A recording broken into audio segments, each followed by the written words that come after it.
പഞ്ചാബിൽ BJP ഒടിഞ്ഞു തൂങ്ങി. വളരെ പ്രതീക്ഷയോടുകൂടിയാണ് പഞ്ചാബിൽ കഴിഞ്ഞ പ്രാവശ്യത്തെ ഇലക്ഷനിൽ BJP ദേശീയപരമായിട്ട് തന്നെ പഞ്ചാബ് മുഴുവൻ പിടിച്ചെടുക്കും എന്ന തരത്തിലുള്ള റിപ്പോർട്ടായിരുന്നു പുറത്തു വന്നത്.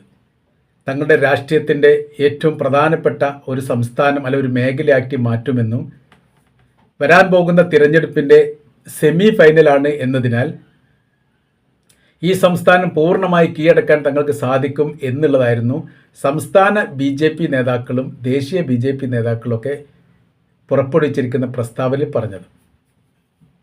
ആം ആദ്മി പാർട്ടി ഡൽഹിയിൽ അവസാനിച്ചതോടുകൂടി അല്ലെങ്കിൽ അവർ പരാജയപ്പെട്ടതോടുകൂടി പിടിച്ചു നിൽക്കാൻ പഞ്ചാബിൽ സാധിക്കുകയില്ല എന്നുള്ള നിലവിലെ സാഹചര്യത്തിൽ പഞ്ചാബിൽ AAP ആണ് ഭരിക്കുന്നത്, ആം ആദ്മി പാർട്ടിയാണ് ഭരിക്കുന്നത്.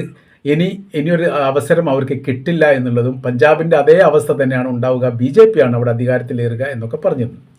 നമുക്ക് അവിടെ നടന്ന തെരഞ്ഞെടുപ്പുമായിട്ട് ബന്ധപ്പെട്ട കാര്യത്തെക്കുറിച്ച് ഒരു അവലോകനം ചെയ്യാം. അതിൽ ഏറ്റവും പ്രധാനപ്പെട്ടത് ബാലറ്റ് പേപ്പറിലാണ് അവിടെ തിരഞ്ഞെടുപ്പ് നടന്നത് എന്നുള്ളതാണ്. ഇതിൻ്റെ മുൻപൊരു സംസ്ഥാനത്ത് ബാലറ്റ് പേപ്പറിൽ തിരഞ്ഞെടുപ്പ് നടന്ന സമയത്ത് BJPക്ക് ദയനീയമായിരിക്കുന്ന പരാജയം ഉണ്ടായിട്ടുണ്ട്.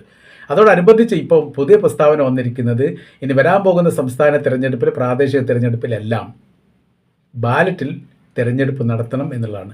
അപ്പോൾ പിന്നെ യാതൊരു ഒട്ടിപ്പുകളും നടത്താൻ വേണ്ടി സാധിക്കുകയില്ല. അത് കൃത്യമായ രീതിയിൽ തന്നെ ജനാധിപത്യ ക്രിയയിലൂടെ ഒരു സ്ഥാനാർത്ഥിക്ക് അല്ലെ പാർട്ടിക്ക് വിജയിച്ച് അധികാരത്തിലേറാൻ വേണ്ടി സാധിക്കും എന്നുള്ളതും കൃത്യമാണ്.